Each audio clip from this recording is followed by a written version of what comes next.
Capítulo 14. Veamos a otro que se prepara para embarcarse. Antes de enfrentar el furor de las olas, invoca a un pedazo de madera más frágil aún que la embarcación que lo llevará. Ese barco nació del afán de ganar plata y el arte del técnico que lo confeccionó. Pero es tu providencia, oh Padre, la que lo conduce. Tú has abierto un camino en el mar y trazado una ruta segura por entre las olas. Así nos demuestras que puedes salvarnos en cualquier parte, aunque uno se embarque sin gran experiencia. No quieres que los hombres, obras de tu sabiduría, estén sin hacer nada. Pero mira cómo confían su vida a un pedazo de madera. Una balsa les permite atravesar las olas sanos y salvos. Ya antiguamente, mientras perecían los gigantes orgullosos, el justo que llevaba consigo la esperanza del universo se refugió en una balsa. Guiado por tu mano, dejó al mundo la semilla de una nueva humanidad. Bendita sea la madera que fue instrumento de tu salvación. Pero, en cuanto al ídolo fabricado y al que lo hizo, sean malditos ambos, el obrero porque lo hizo, y el objeto porque se le llamó Dios. Ambos son insoportables para Dios, el impío y el producto de su impiedad. La obra será destruida junto con el artesano. Por eso, el castigo alcanzará también a los ídolos de las naciones, porque son cosas abominables en el seno de la creación. Hacen caer las almas de los hombres y los insensatos se dejan seducir. La invención de los ídolos fue el comienzo de la perversión. Esa invención corrompió la vida, porque al comienzo no existían ni durarán para siempre. La vanidad humana los indujo en el mundo, y por eso su destrucción está decidida. Imagínese a un padre afligido por la muerte prematura de su hijo. Manda a hacer una imagen de él, y luego honra como Dios al que no era más que un difunto. Transmite a su familia ritos y ceremonias, y con el tiempo esta costumbre impía se consolida hasta tal punto que se hace obligatoria para todos. De igual modo, se veneran estatuas por orden de los príncipes. Aquellos de sus súbditos que no podían honrarlos personalmente porque vivían lejos, quisieron tener su retrato. Mediante esa imagen, podrían venerar al rey como si estuviera presente. El talento del artista hizo que aumentara ese culto entre los que no conocían al soberano. Con el afán de agradarle, se las ingenió para representarlo más bello de lo que era. La representación era tan perfecta que la muchedumbre se dejó seducir. Así se llegó rápidamente a ver un Dios en el que se venerara. Todo esto se ha convertido en una trampa para los vivos. Hombres azotados por la desgracia o sometidos a los poderosos dieron a piedras o a la madera el nombre incomunicable. No les bastó con tal error en el conocimiento de Dios. La ignorancia los llevó a tan grandes contradicciones que llegaron a considerar como normales los peores excesos. Los asesinatos de niños que eran ofrecidos en sacrificio, los ritos secretos, las orgías furiosas y extravagantes. Ni el más mínimo recato en sus vidas o en su matrimonio. Uno suprime al otro, a traición o lo deshonra por medio del adulterio. Por todas partes solo hay sangre y muerte, robos, fraudes, corrupción, mala fe, revueltas, perjurios, confusión en la gente buena, olvido de los favores, escándalos, prácticas antinaturales, desórdenes en el matrimonio, adulterio, libertinaje. El culto a los dioses, que ni siquiera merecen tal nombre, es el comienzo, la causa y el fin de todo mal. Hay algunos a los que les gusta excitarse hasta el delirio, y entonces entregan falsos oráculos. Otros viven en el mal y llegan hasta el perjurio, sabiendo que se apoyan en ídolos sin vida. ¿Cómo tendrían miedo de que sus falsos juramentos sean castigados? Pero con toda justicia serán castigados por dos motivos. Primero, porque desconocieron a Dios al irse con los ídolos. Segundo, porque cometieron un fraude al hacer falsos juramentos, menospreciando lo que es sagrado. Aunque los ídolos sean impotentes, el castigo reservado a los pecadores alcanzará también a los impíos.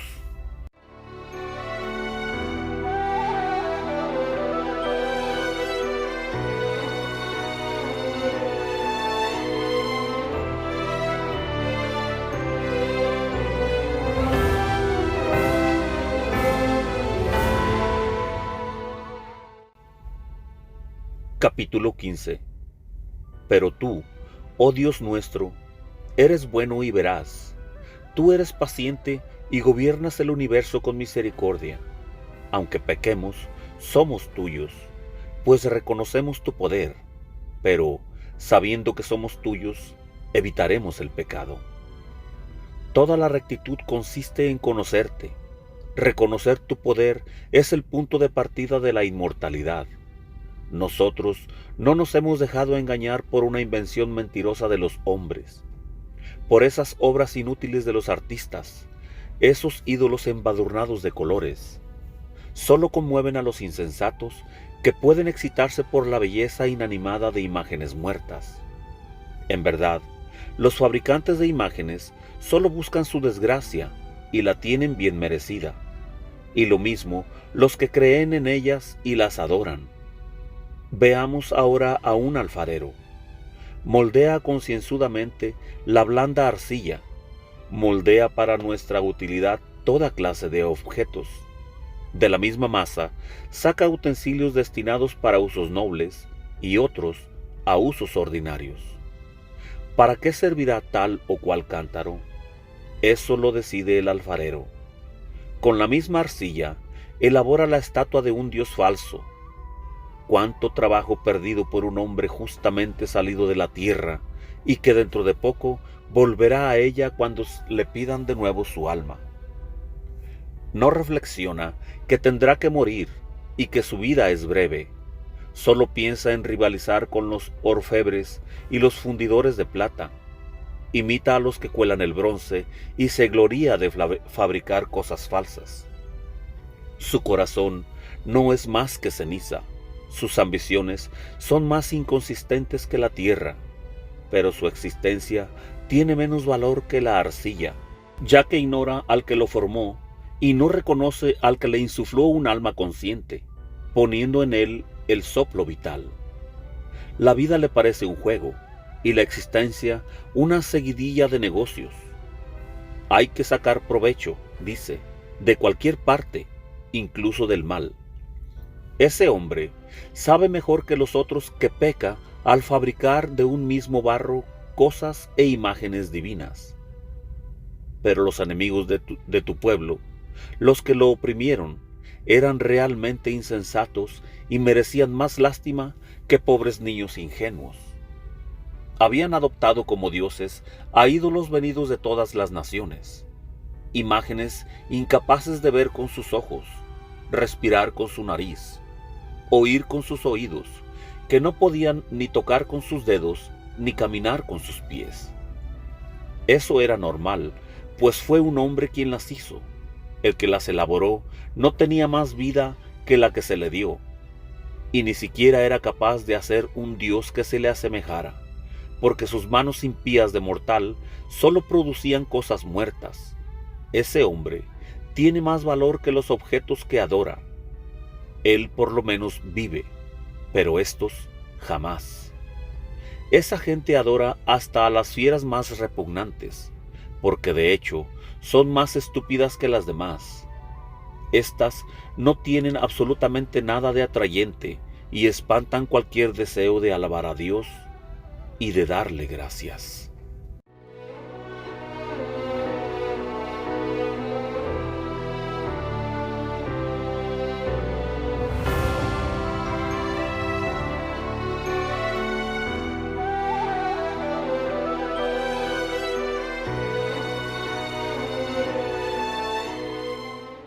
Capítulo 16.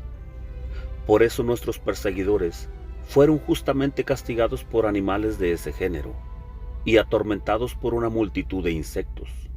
En cambio, a tu pueblo, en vez de castigarlo, lo colmaste de favores, le enviaste un alimento maravilloso, codornices, para saciar su hambre voraz. Cuando nuestros enemigos tenían hambre, sintieron asco ante el aspecto horroroso de los animales que les enviaste. Tu pueblo, en cambio, después de una breve privación, disfrutó de un alimento exquisito. Era necesario que se castigara a los opresores con un hambre implacable, y que tu pueblo, en cambio, viera de qué manera eran torturados sus enemigos, incluso cuando fieras feroces se apoderaron furiosamente de los tuyos, y cuando éstos sucumbieron por la mordedura de serpientes venenosas. Tu cólera no duró hasta el final. El castigo que se dejó caer por un momento tenía valor de advertencia.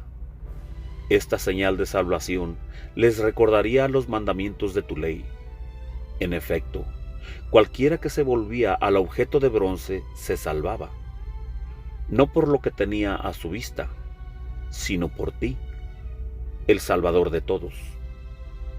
Y allí una vez más mostraste a nuestros enemigos que eres tú el que envía cualquier castigo. Eran mordeduras de langostas y de moscas que les provocaban la muerte, sin que se encontrara remedio para mantenerlos con vida. Esa era la prueba de que tenían ese castigo totalmente merecido. Tus hijos, en cambio, resistían aún a las dentelladas de las serpientes venenosas, y esto porque dabas una muestra de misericordia y los salvabas. Eran mordidos para recordarles tus oráculos, para que así no te olvidaran completamente ni se volvieran insensibles a tus favores. Muy pronto fueron curados. Su curación no se debió a hierbas o a pomadas, sino a tu palabra, Señor, porque tú lo sanas todo. Sí, tú tienes poder sobre la vida y la muerte. Tú haces que bajen los hombres a la morada subterránea, o tú los preservas de ella. El hombre, en su maldad, es capaz de quitar la vida, pero no puede hacer que vuelva el aliento cuando se ha escapado, ni puede llamar de nuevo al alma que ha partido. Es imposible escapar a tu mano. Los impíos que se negaron a reconocerte fueron azotados por tu brazo poderoso, perseguidos por lluvias extraordinarias, por el granizo y tormentas inclementes. El fuego los devoró. Extraño fenómeno.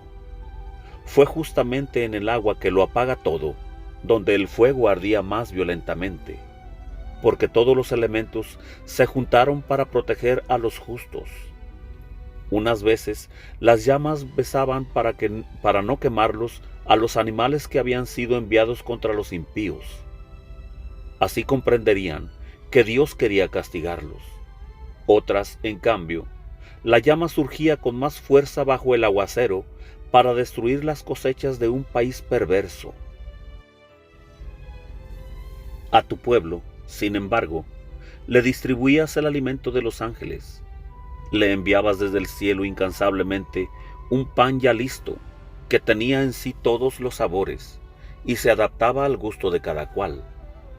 Ese alimento demostraba tu ternura por tus hijos, ya que respondía a los deseos del que lo comía y se transformaba en lo que quería cada uno. Se parecía a la nieve, pero soportaba el fuego sin derretirse, mientras que por ese tiempo las cosechas de los enemigos eran presa de las llamas que ardían en medio del granizo. Los relámpagos brillaban bajo la lluvia, pero el fuego parecía haber perdido sus propiedades cuando se trataba del alimento de los justos. Tu creación está a tu servicio porque tú eres su autor. Se dedica a castigar a los malos y luego se ablanda en favor de los que en ti ponen su confianza. Para servir a tu bondad, que da a todos el alimento, se transformó, acomodándose al deseo de los que la necesitaban. Así aprendieron tus hijos muy queridos, Señor, que no son los productos de la tierra lo que alimenta al hombre, sino que es tu palabra lo que sostiene a los que creen en ti.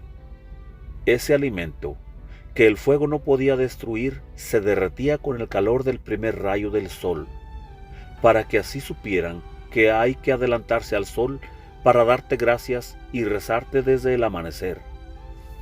Pues los proyectos de los ingratos se derretirán como la escarcha invernal y escurrirán como el agua que se pierde.